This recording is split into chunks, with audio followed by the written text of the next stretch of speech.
Well, hello again, everyone. My name is Ian Whittaker. If I can have your attention. Thanks. My name is Ian Whittaker. I'm the Director of Strategic Content at the Chicago Council on Global Affairs. And thanks for joining the third solution session today here at the 2018 Global Food and Security Symposium. The title of this session is Accelerating Growth and Unlocking the Power of Entrepreneurs in Emerging Economies. Just really quickly, before we begin, please silence your phones.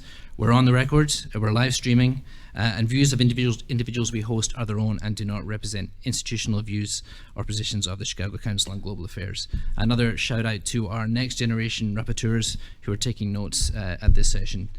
There will be a Q&A at the end, about 15 minutes of Q&A. You can ask a question in the room just by raising your hand. You can also ask a question online. The information should be on the bios, but it's chi.cnf.io. If you put that straight into your browser, you can ask a question, you can vote on questions, and you can take part in our polling as well. So before I hand over the mic to our panelists, I'll just very quickly introduce them. We have from right here, Mark Oshima. He's the co-founder and chief marketing officer of AeroFarms. Next to Mark is Jocelyn Sonko. She's the principal Soros Economic Development Fund at the Open Society Foundations. Next to Jocelyn is David Hong. He's the global policy manager at the One Acre Fund. Next to David is Christine Gold. She's the founder and CEO of Thought for Food. And our chair today is Bobby Pittman, the managing partner at Kupanda Capital. Please join me in welcoming our panelists.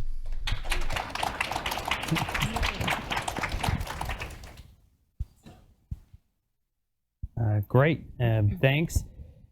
So I'm really excited about this conversation, and I hope people in the audience will excuse me a little bit because I'm probably the least agriculture-oriented person in the room. Hopefully that's a good thing. I mean, I think one of the things that I've been impressed with of all my participation with the council, both on the task force and what we'll be discussing tomorrow and in these sessions, is the diversity of experiences kind of coming together to discuss some of these issues.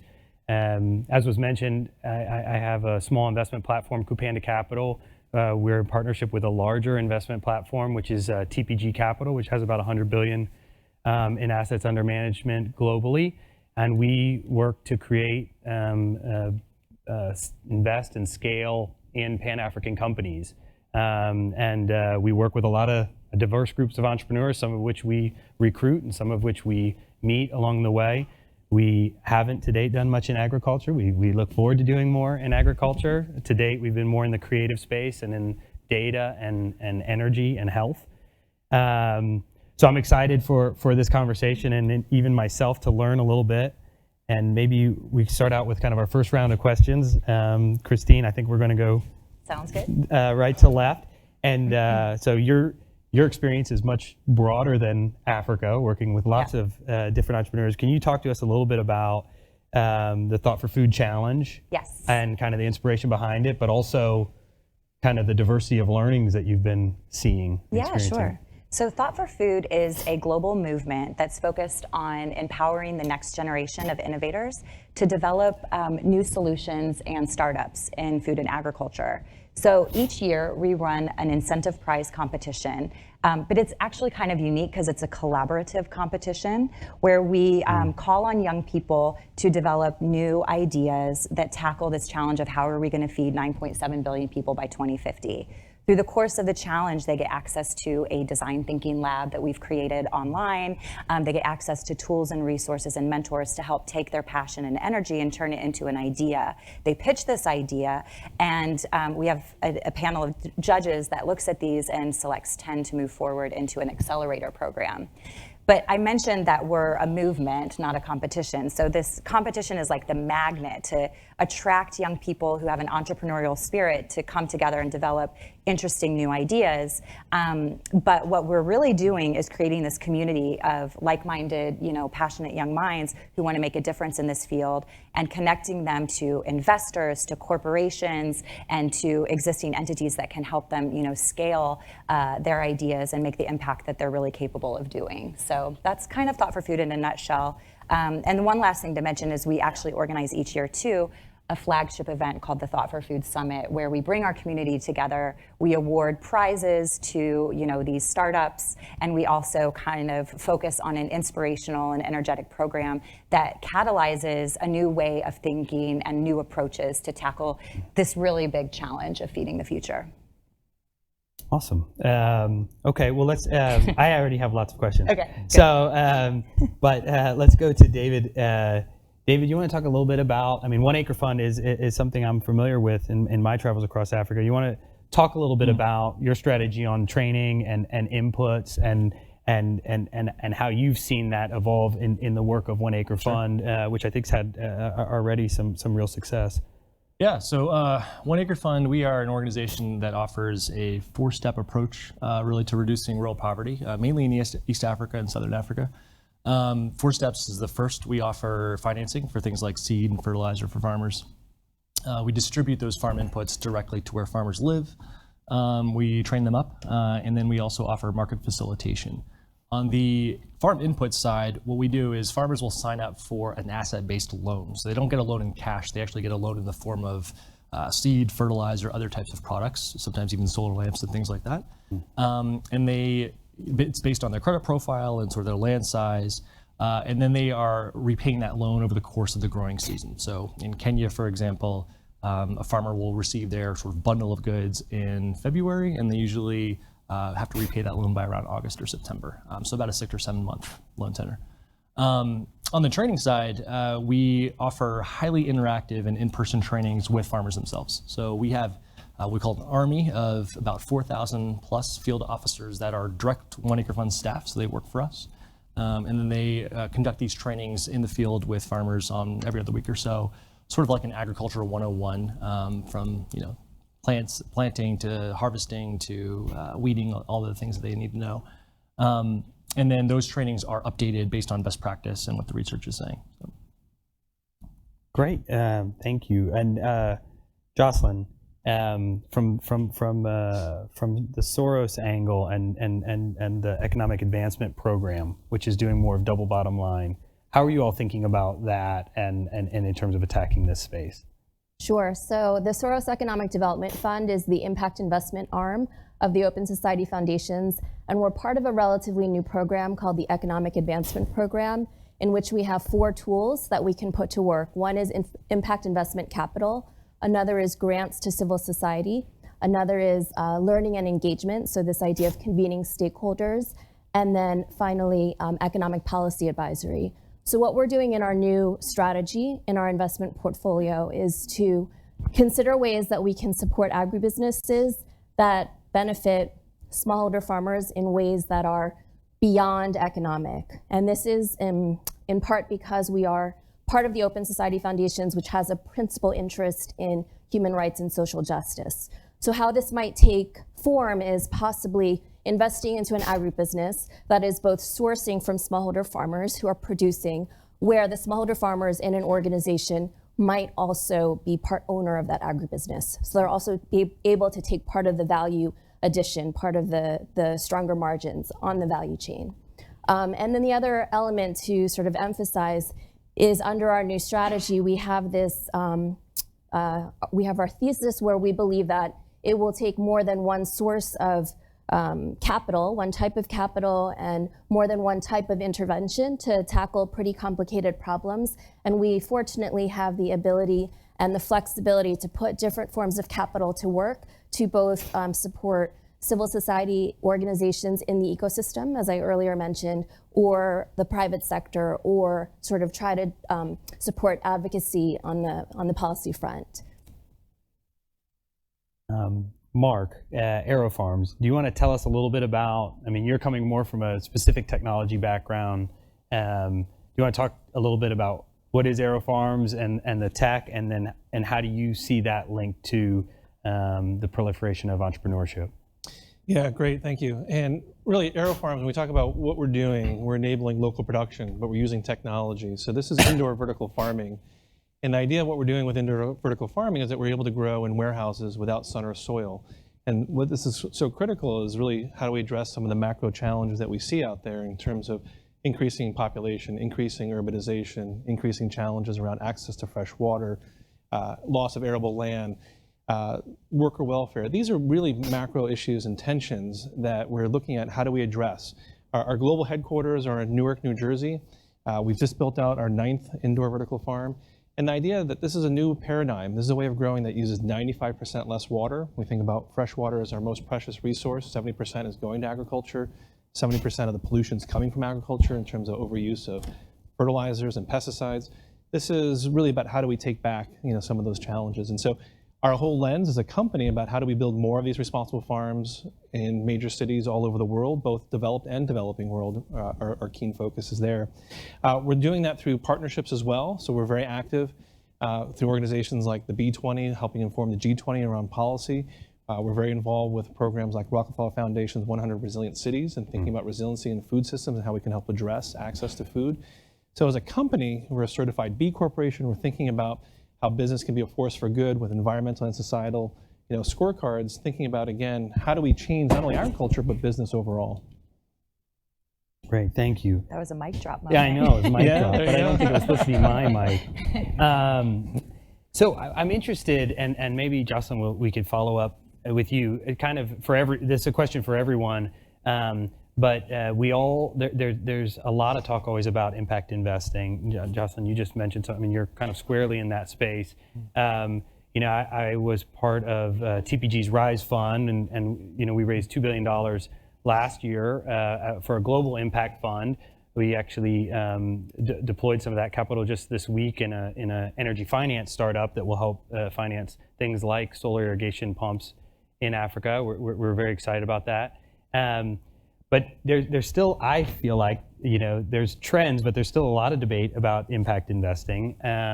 Feels like that debate, in some ways, some of it's very good, some of it might be limiting our ability to scale impact investing, which there does seem to be, I feel like, a demand from some major capital sources. I'm interested, especially where you sit, and thinking about the creativity of your approach and different instruments, how you see that. But even more broadly, I think everybody's kind of playing in the impact investing space from some different angle, how you see those trends. Because obviously I think for a lot of what we're talking about this week, figuring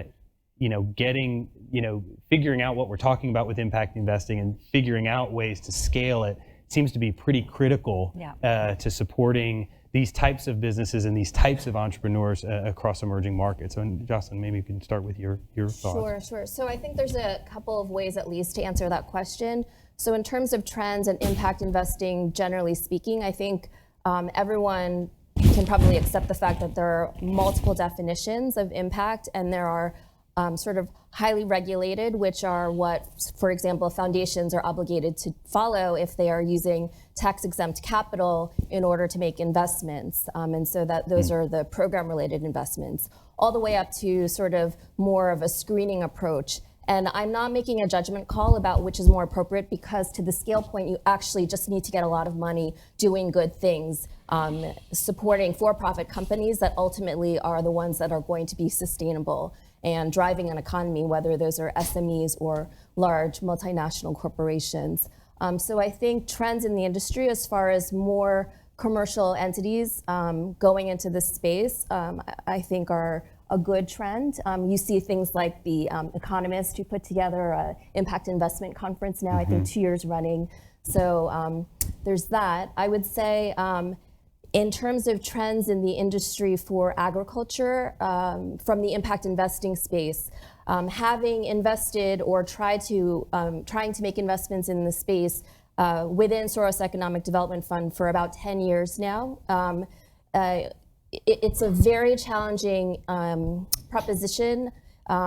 We have large exposure in India through our vehicle Espada, which is separately managed by a team there, as well as exposure to sub-Saharan Africa through direct investments and indirect investments. You still see a lot of the investments are fairly risk averse, but very important. But things like supporting export-oriented value chains, cash crops, higher value crops, and that is all very appropriate. What we would like to do under our new strategy, and what I would love to be a trend, is can there also be impact capital, and perhaps those that are able to be more concessionary or bigger risk takers that could go to sort of the staple crops or target domestic and regional markets, because the demand is there, it's very strong, you're making contributions to food security, but it's not highly lucrative. I mean, and it's subject to a lot of risk and all the complications there.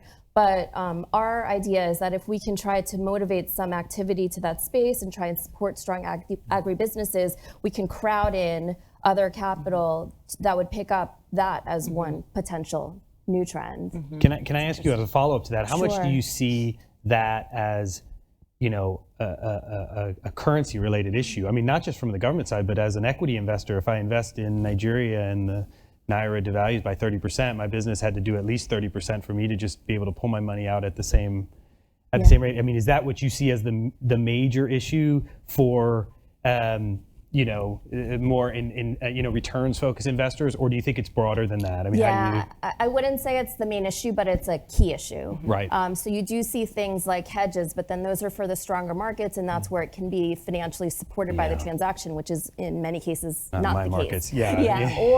Or you see things like back-to-back structures. So it really potentially could be an opportunity where a foundation or another more concessionary impact investment could catalyze something, and then if that entity or that proposition could establish itself as a working model, as and when it's in a position to scale, it may be when it can start to afford a hedge or. Okay. But FX is not the only problem, but it's a key issue. So, and Christine, I mean, interested. I mean, you're kind of at least observing fundraising for a lot of entrepreneurs across a lot of markets. Yeah. So so you probably see the array of investors from where you sit. Yeah, and it's really interesting. We were just chatting earlier informally about the unique kind of challenges we're facing in Thought for Food in the investment world are that we're focused on early stage startups developed by young people from developing countries. And pretty much every investor is like, run. That sounds like a high risk.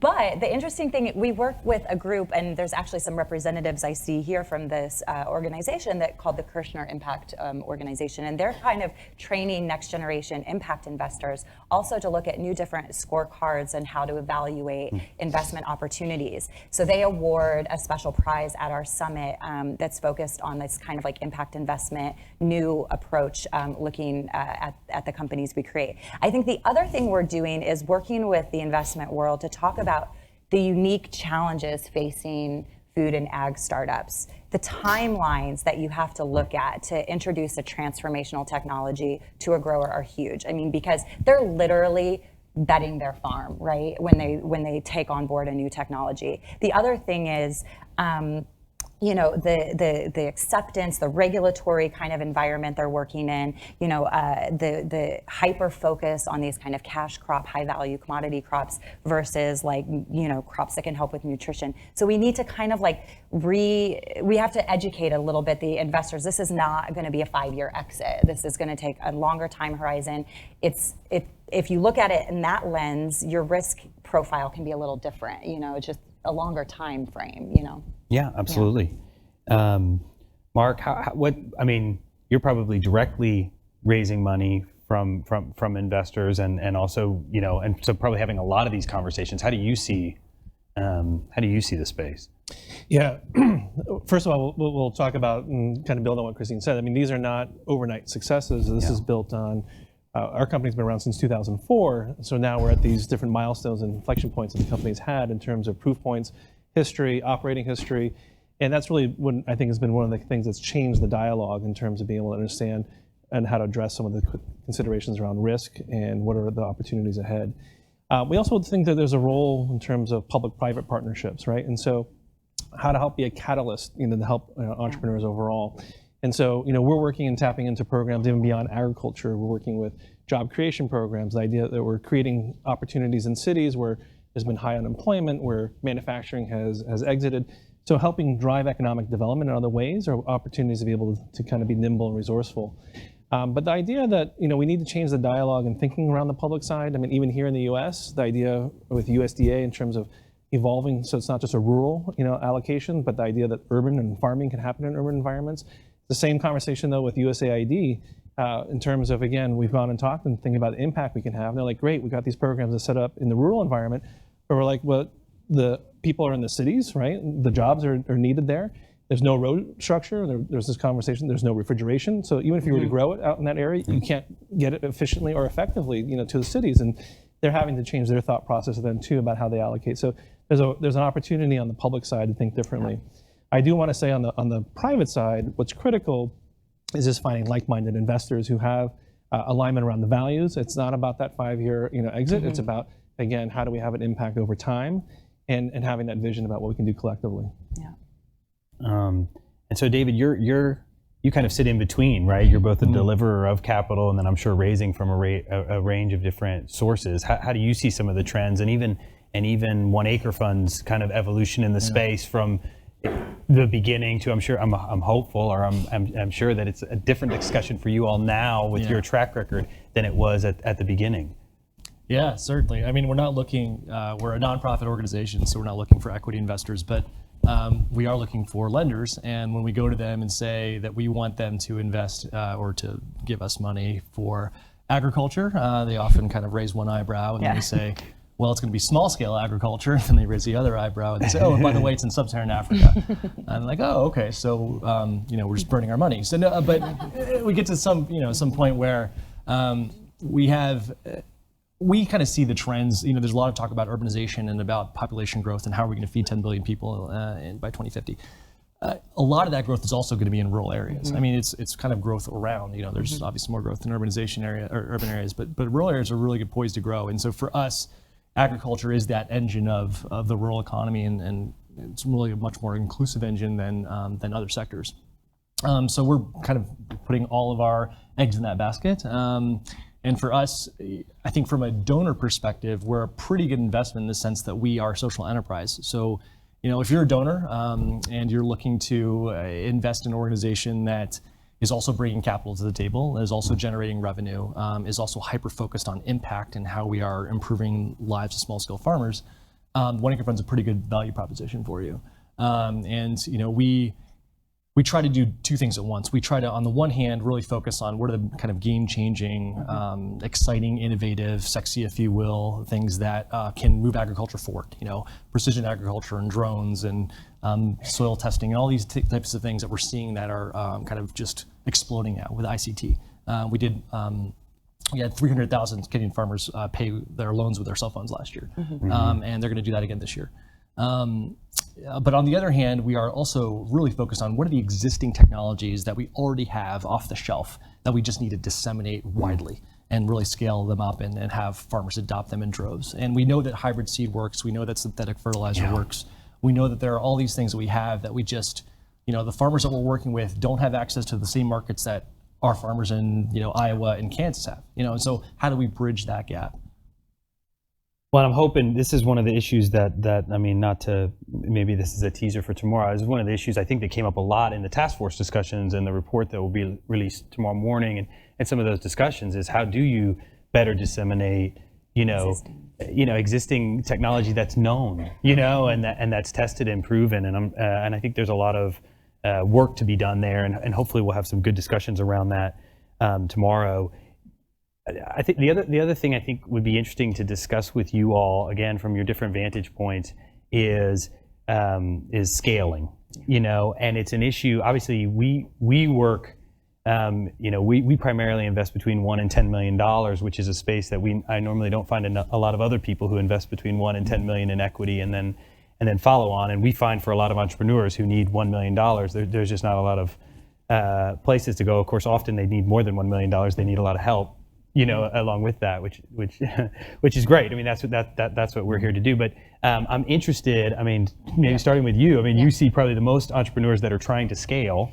And how do you see the challenges to scaling? And I'm interested too in your views on, with your larger sample size, the profiles of entrepreneurs who are better at scaling. I mean, and one thing I would say to you, which you should please feel free to disagree, maybe it'll be more interesting. And, love to disagree, yes. But I mean, I've been surprised that, we've had CEOs who I said, it's really not a CEO, it's more of a COO.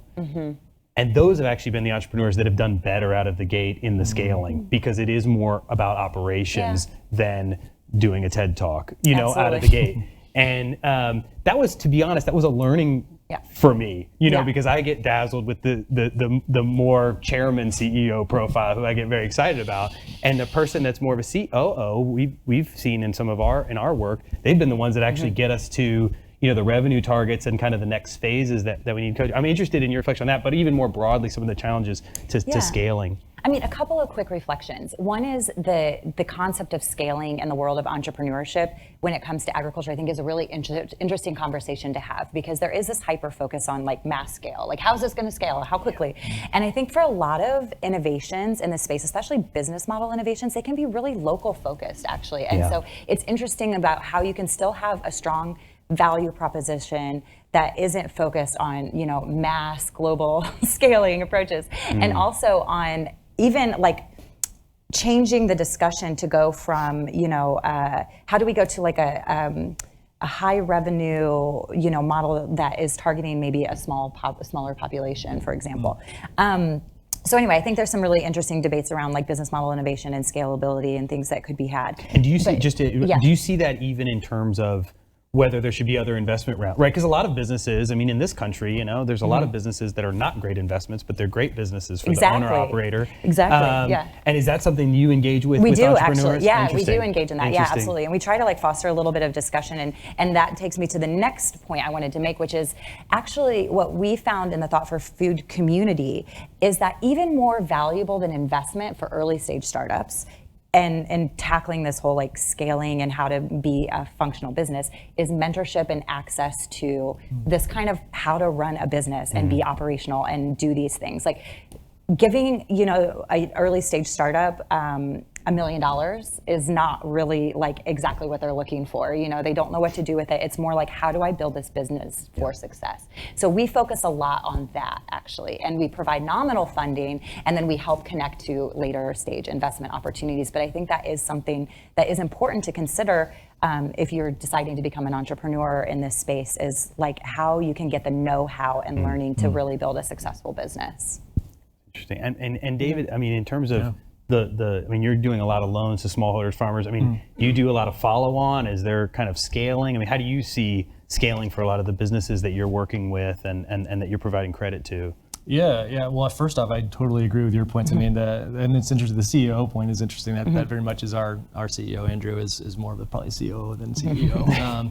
He hates doing the TED Talks, but he's brilliant when it comes to how we grow. And I think that our approach to this is how do we increase the density of where we're already working, which always it's hard to move into new markets, but then also continually thinking about how do we grow out and how are we going to new countries, new districts, new villages. And a big part of that, unsurprising to everyone here probably, is our work with government relations and really getting aligned with local government, regional, national government, and making sure that like they know what we're doing in their backyard. You know, in the early days, I hate to say it, but in the early days we were kind of like, you know, gung ho, and we just go rogue, and you know we're gonna take the Uber approach, and we're just gonna set up shop, and you know we'll ask for forgiveness, not permission.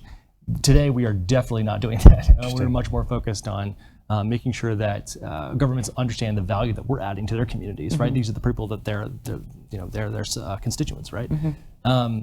So much more alignment on that. And then I think just to your point about fellowships, it's really important to kind of have those environments that help incubate young entrepreneurs. And for a lot of our leadership, we benefited from the Kellogg School and other fellowships, and that kind of gave us some working capital up front in the early days, gave us a little bit of space to breathe. We're worrying about eating ramen every day, so that kind of thing. But we would love to see scaling up of those types of opportunities, just for much more people to have access to. Jocelyn, what are some of your thoughts on the scaling up? Sure. No, I think it's when we underwrite an investment, we try to look for the additionality, we try to look for the scalability, and so all of those things are thought through and theoretical and in our investment memos.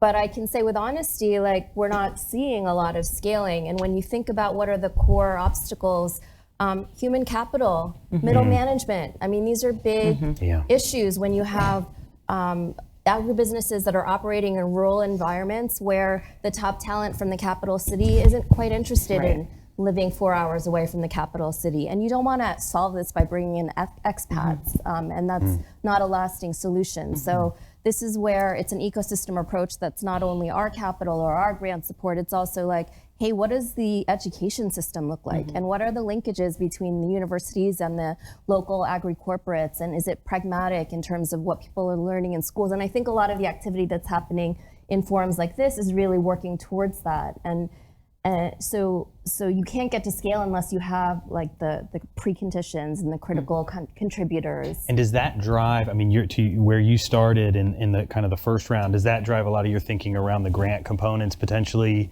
alongside investments? Is the environment and the conditions that are alongside a transaction, or not necessarily? Not necessarily. The sort of adopting the grant approach was really because of this desire to support civil society organizations. And so in those instances, it's really to support farmer groups, farmer organizations, NGOs that are advocating on behalf of farmers' organizations, as distinct from sort of the classical capacity building TA that one might attach to an impact investment, which is also good, but it's just not what we're trying to do. Okay.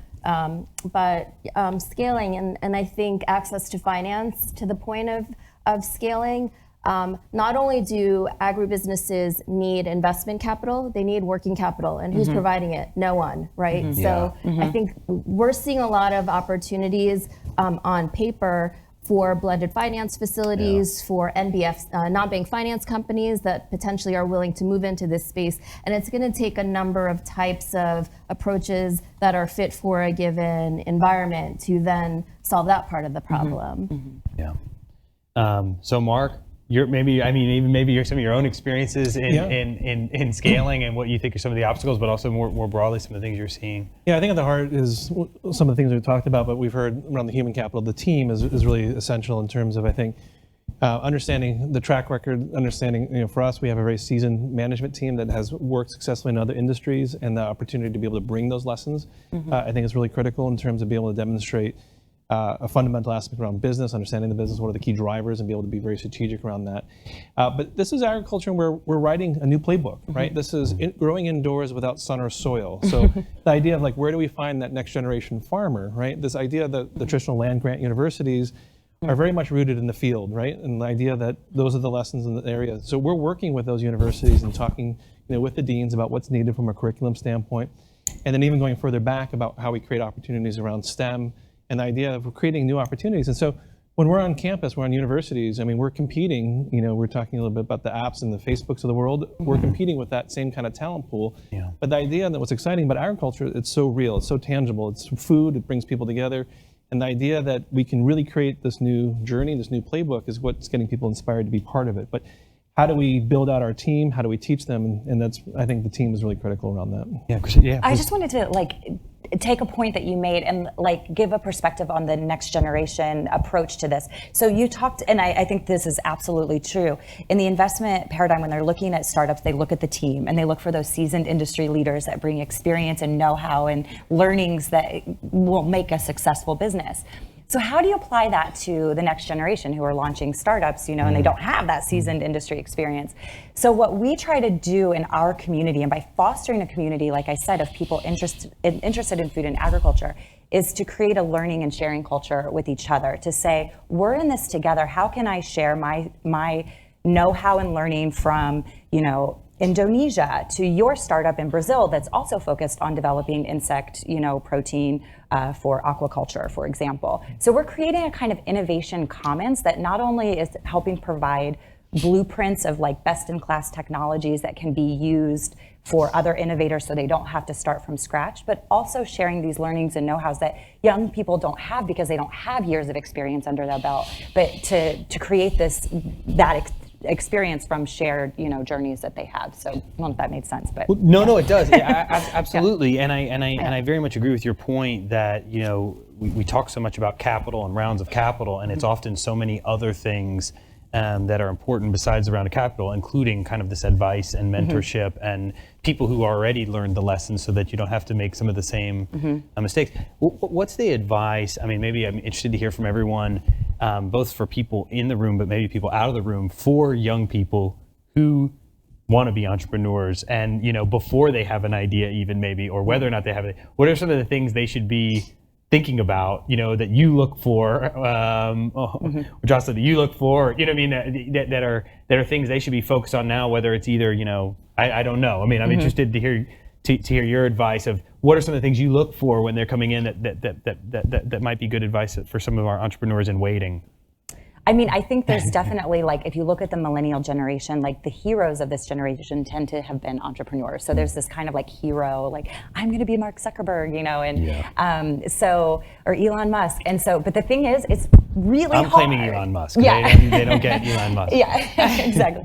It's really, really hard. And so I think like that's one of the things too, is just passion and perseverance are actually what's going to take you to the next level when you're a young person trying to hustle. And you're young too. So like, again, I'm just talking from the perspective of the Thought for Food community, where we are focused on the millennial and Gen Z innovators. But you're often discounted in the world, because of your lack of experience and your age and this type of thing. And so we're saying actually embrace that. And we've put together a 5-pronged like set of approaches that young people represent, that we say those are your superhero skills. You're naturally hardwired to be open, collaborative, entrepreneurially minded. You have this beginner's mindset. Actually, millennials are called the purpose generation because, again, they're naturally hardwired to put purpose before paycheck. Those 5 approaches can actually set you apart and help create powerful new social impact businesses. And so we help say, hold on to those and make those your assets, and not those things that will be discounted when you go out and talk to investors. So interesting. That's our kind of approach and platform. Is there other advice for entrepreneurs? Sure. I'd say really 2 basic points. One is, I like the earlier story about sort of just getting out there and doing it, and I believe in that. But also, you want to have a business plan, because ultimately, if you're looking for investment capital, start drafting it, get on Google, find a template, and like start formulating your thoughts in a structured way so that you can communicate this to someone and make a compelling case for it. I think it's that basic, and then it'll iterate and get stronger as you get feedback from people. And then second, I would say, is community. The community is so essential. I think, for example, I had the fortune of attending the Skoll Forum, which is this, flagship event of the Skoll Foundation to bring together different social entrepreneurs and sort of, this was a number of years ago, but I think the theme is the same, which is when you talk to these social entrepreneurs, they're also lonely a little bit, right? Because it's so hard, and they were so happy to be with each other. And whether it's because you're in the same sector or because you're both doing something good for society, or you're facing similar challenges and you want that mentorship or sounding board or venting, or just knowing someone else is also awake at 4 a.m, because probably investors are not. Right. But like your peers and your collaborators can support you in the way along the way. So I'm going to make a shameless plug and say that you could go on your own way, and then good luck with that, and that's great. But you could also work for an organization that values entrepreneurial thinking and innovation. And One Acre Fund is one of those places. I was in Rwanda a few weeks ago with a colleague who was like, he himself is an entrepreneur, was trying all these different things, but works for us full time, and was saying, One Acre Fund, working here, it's like being an entrepreneur but not having to use your own money, because we have resources, trying lots of different things, and really our organization values that. So we value kind of big ideas, and it's one of our core values even. So.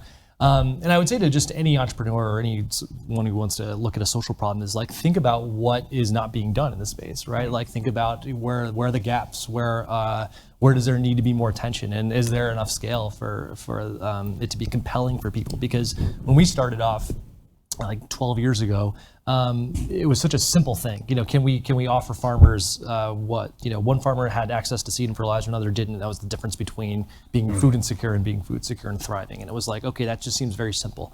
And a lot of these problems have simple solutions. And so I'd encourage you to check out our careers page, and we're always looking for great talent. But the last thing I'll say is just, anyone who's starting a new organization or looking to join one is think about impact too, because it's like Jocelyn mentioned, it is kind of a fuzzy, ambiguous term, but what does it mean to you? And how does this organization or company or whatever, how do they define it? How are they measuring it? How are they telling themselves a story that are actually creating good and doing something important in the world? And if it's not compelling, like figure out if there's another place that has a more compelling message. Yeah, I would just kind of like talk about the basics in terms of, for the core business side, what's the strategy, but also more importantly, what's the business plan, and what is that problem solution? So the idea that, it's not you're just creating something for the creating something, but you have a real economic model that can work and then be able to scale. It's absolutely critical as a starting point. That's more of the easy part. The intangibles we've just talked a little bit about in terms of, we've talked about passion or perseverance. A word we use a lot is fortitude, which really speaks to resilience, but more of a conviction, right? This idea that you're going to prevail, because there are going to be some hard times, there are going to be some zigs and zags. You're going to try to figure out how to adapt, maybe have to pivot, and then readapt. So those are really important in terms of being able to sort of manage that on a personal level, and then be able to persevere from that standpoint. The other aspect is the self-awareness. So know what you're good at, and know where to ask questions, and know where to reach, for different help. And that's about that community, and recognize when you should tap into that. I mean, one thing I would say, just in response reflection, is I feel like when we talk to younger entrepreneurs and even interview, I mean, to your point, interview for our own team, I just always look for people who have done difficult things. Doing something difficult, even if you failed. I do think the generational challenge is, if I look, at my parents' or grandparents' generation, they were fearful of a lot of things and fearful of starting out on their own. And I do think there's an excitement and fearlessness, but sometimes people aren't ready for how hard it's going to be. And I obviously always think, frankly, everything's hard, so you might as well do something that you're excited about and that has some impact, because it's all hard. But we just often look for people that, even if it wasn't in the same space, because we, just at least that you've done something hard, that you've had to kind of question what you were doing, you've had to change your approach, you've had to pivot a little bit. I always think that normally makes for someone that's going to go into a new space and be able to go along for what's going to be a difficult ride. It's a great point. In our program, we also have fail fests, which is like very common in startup land. But it goes to your point too about like the support network, because it's a therapeutic session when you get a group of entrepreneurs together talking about their failures in the spirit of learning and things. And it's hard to do. It's hard to do, but it's also like, wow, everybody's gone through this, Right. and these challenges are ubiquitous with entrepreneurs, and it puts it in perspective. So yeah. Well, great. Well, so I know I've consumed a lot of the questions. I apologize. That's my prerogative. But I think we can open it up. I know I have some questions here on my iPad that you've submitted or submitted online. But I'm interested. Maybe we can start in the room with some questions in the room. Yes, please. Oh, there's a mic. I don't have to shout. Great. Thanks so much. Having had one foot in agriculture and the other in the startup world, my question is, all these innovations that are coming out, how difficult is it to get to the ground, to really get to where they're having impact? It's one thing when you come up with an innovation, or you come up with an app or whatever for an urban area, but these are rural solutions, and I don't see them getting to the ground. So they're like two different bubbles. The Schwabs and the Skoll Forums and the SOCAPs of the world just stay there, and they don't have these people sort of, it's a bubble that they live in. And how can we break that bubble and get it down really to the ground level? We want to. Well, I mean, I do think that there's a real issue of commercializing technology is the way I think of it, and I think in our world it's really hard, and you see that disconnect a lot, where people have great ideas, but commercializing it and getting the adoption is very challenging. I mean, you're right in the middle of that. I mean, how do you? Yeah, I mean, we're at this exciting inflection point as our business scales even further, but we've had proof points. So we've built out 9 farms. Today we're an organization of 130 people. The idea that we're having, what kind of impact we're having in communities, and specifically within urban environments. So at our global headquarters, 40% of the team lives in Newark, where we're based.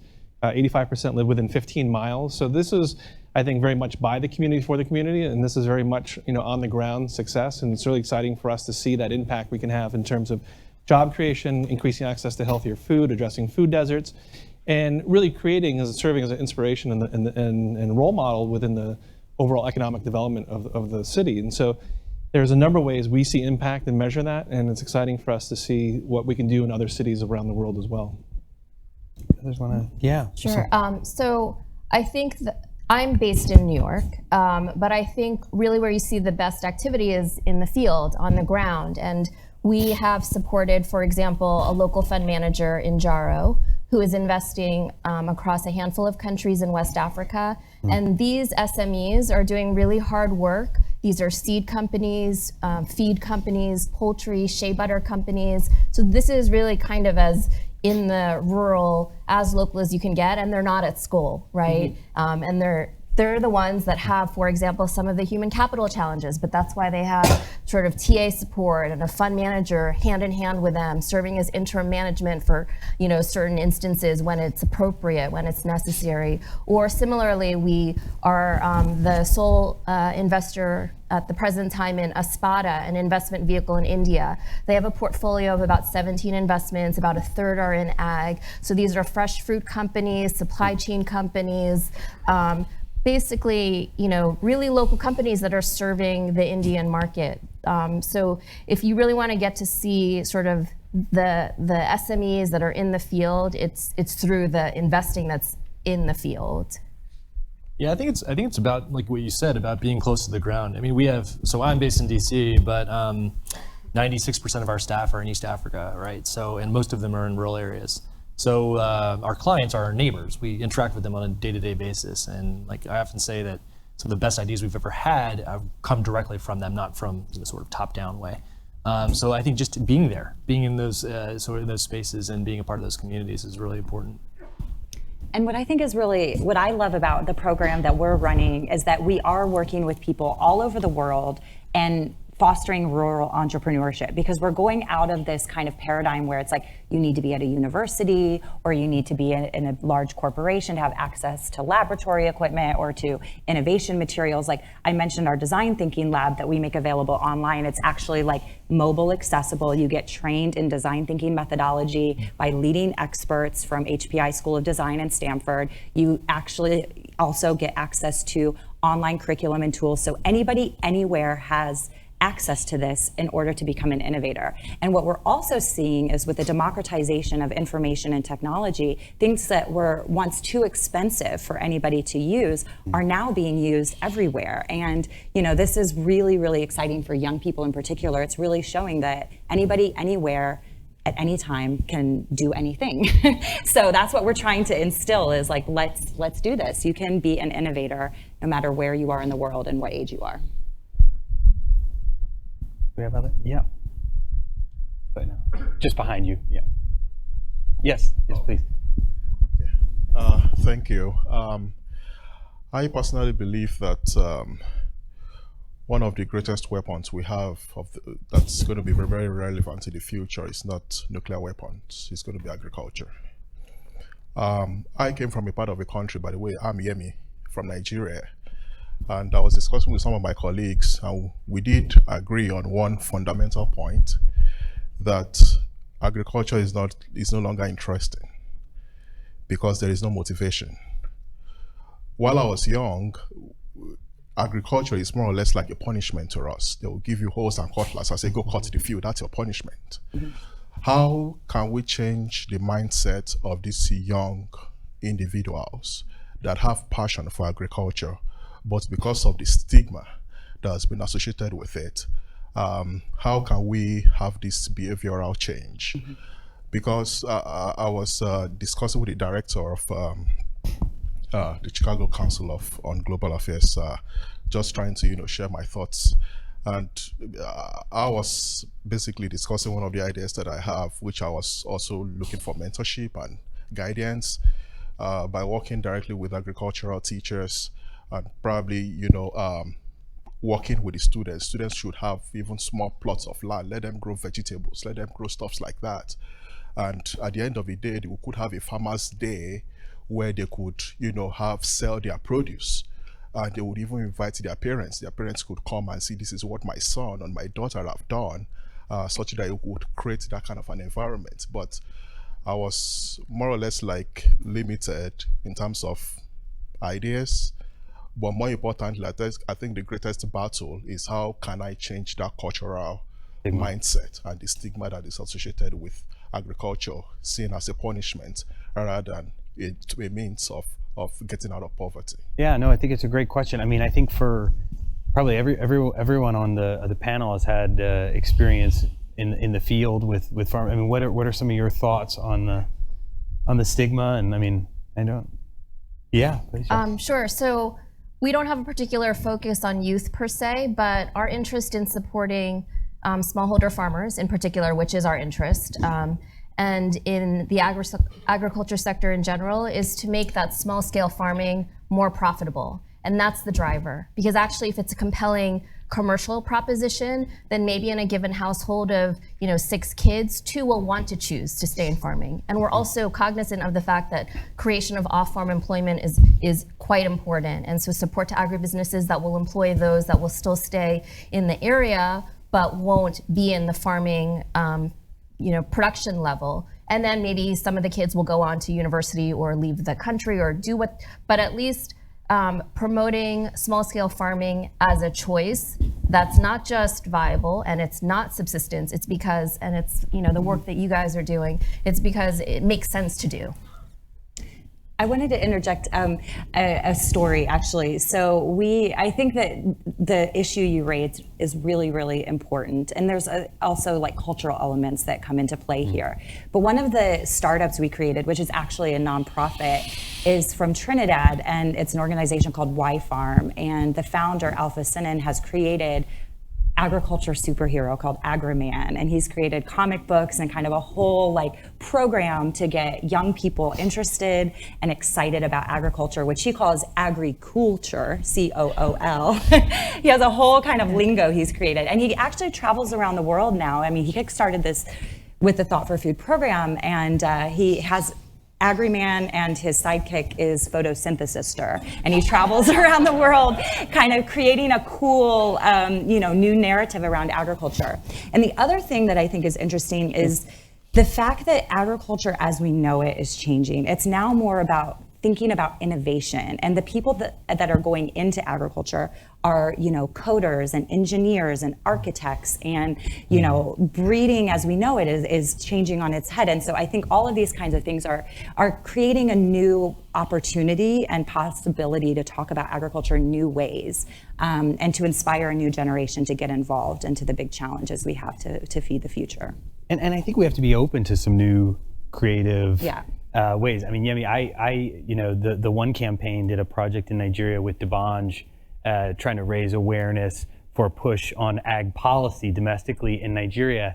And I remember Debanj complaining because it was a huge successful push, and he still to this day gets texted and DM'd on Instagram because there was so much excitement from the population across Nigeria. They say, okay, where are we going? We're mobilized, we're ready. I mean, to your point, it actually didn't take much to get to really start to turn the corner. But I think for a lot of people, that was the first time to see kind of a celebrity, going across social media platforms in Nigeria, talking with excitement about the space. And so I think there's opportunities like that. There's someone that's happy to do that for free. Yeah. You know what I mean? And happy, but he didn't have a lot of places to point people. He didn't have a lot behind that, to kind of carry it forward after the policy changes. So I do think there's some ways to get creative, and I think there's a lot of artists and people who do know this space who'd be interested and excited to be engaged. And I also think celebrating the success stories and creating profiles is there's an exciting opportunity there too. I know we had another question. Yes.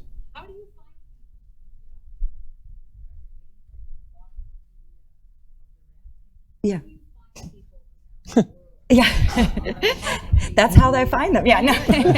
They're just in the airport. I wish, yeah. No, it's actually, so I studied science and technology policy, and within that space, innovation policy. And one of the kind of theories around innovation was the power of incentive prize competitions. So there's some big names out there like X Prize and things like this that have shown when you present a question or challenge and put a pot of money, people get attracted to that. And so then I was also personally interested in studying a lot the the entrepreneurially minded millennials, right? And this is the most entrepreneurial generation, they say, to date. And so marrying these two things, it was like, okay, let's create an incentive prize competition and create this, if you will, magnet or honeypot that will attract these people. You know, they come in thinking, oh, hey, I can win some money and like do something interesting and be a startup founder and whatever. And they come out saying, I'm part of this global community of people focused on transforming food and agriculture. I don't care that I won money. This is even better, you know? So it, like I said, that's why we call it a collaborative competition, but it is a little bit appealing to this competitive, you know, entrepreneurial spirit that young people have. That's how we find them. We ask the question and we provide the tools and resources and this like honeypot of prize money that finds them. They do, yeah. So it's really funny. Everything we've done has been like a grassroots approach. So we haven't like, you know, spent a lot on marketing. We've done all this through social media. And then now we've been around for 5 years. So we've created an ambassador network around the world. They become champions, you know, kind of to represent this. And then they do events and things like this in their countries and communities to get more people involved. So that's kind of been the approach we've taken and it's worked. So yeah, it's really neat. I think there is just a lot of interest in young people in purpose-driven innovation. And what is more purposeful than feeding our population? And I know you're coming from the water space, which is also like inextricably linked into this topic. So we asked the broad question of how are we going to feed 9.7 or 10 billion people, but that draws in people who are interested in water, nutrition, et cetera. There's a real convergence of issues, climate change.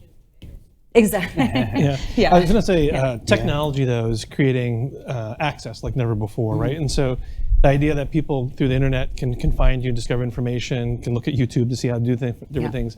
I mean, people are contacting us every single day from every part of the world about, can we bring a farm to this region, to this market? And you know, it's exciting, but they're finding it because they're proactively looking at technology. And maybe, I mean, one of the questions coming through the iPad is a question about, you know, everybody's view on, you know, maybe a particular technology that they're excited about. Maybe it hasn't been commercialized. You know what I mean? It's something that you see as, you know, exciting in the space, whether it's particular or to the ecosystem. I have a feeling I know your answer. Maybe not. No, anyway. Well, I won't necessarily say technology, but I'll say mindset philosophy. We heard about it in the earlier panel today as well. It's really about regenerative agriculture. So despite all the advances that we've talked about within agriculture, the externalities aren't often factored in. I think there's now an increased awareness about this. So it can't be at the expense of, you know, the environment. And so I think that's a really important mind shift that's starting to evolve. And I think it's really important when we look at solutions that they're looking holistically. And I think then you're going to see a much different set of players and winners that are going to evolve from that when you have to factor in that whole equation. So within our investment activity for smallholder farmers, we have identified innovation as a particular area of interest, but how we've defined that is not only innovation in the product, service, technology, it could be in the business model. And so back to David's earlier, he mentioned this, we have exposure to a company in India called EM3, and we're looking at similar models in sub-Saharan Africa, where essentially you have a company that itself either takes on the asset purchase of agricultural equipment, notably tractors, or finds others who have excess tractor capacity and brings them onto a platform and makes those services available, call it like an Uber approach, on a pay-per-use model to those that can't actually take on that capital investment themselves. So that's the innovation, right? A tractor is not innovative, but if you offer solutions like this, then you're getting away from this concept of like, why would I want to go into farming? Well, I want to go into farming because I'm not there with the hoe and whatever. It's this guy who like preps my land, and then I'm getting to the interesting stuff, right? Less backbreaking stuff. Yeah.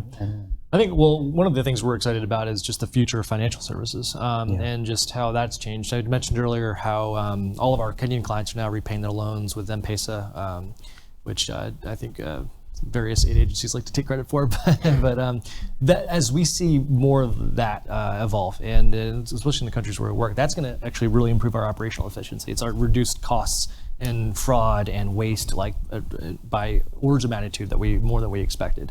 So I think some of those efficiencies and some of those technological advancements are going to help operations-focused organizations like ours.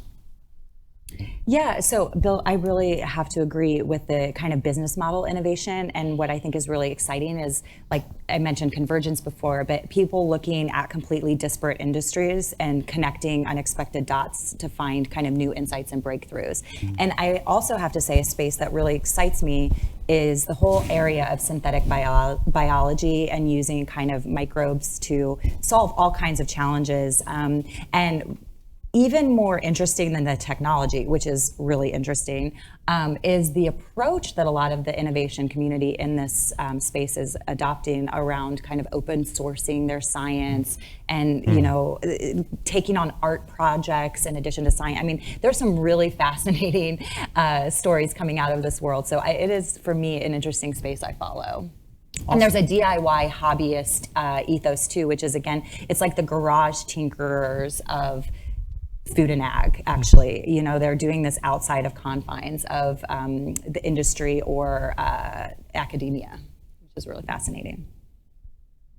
Awesome. Well, I think we're up against our time, but really, I hope you will join me in thanking the panelists. I thought it was a very interesting discussion, and thank you all. Nice to meet you guys.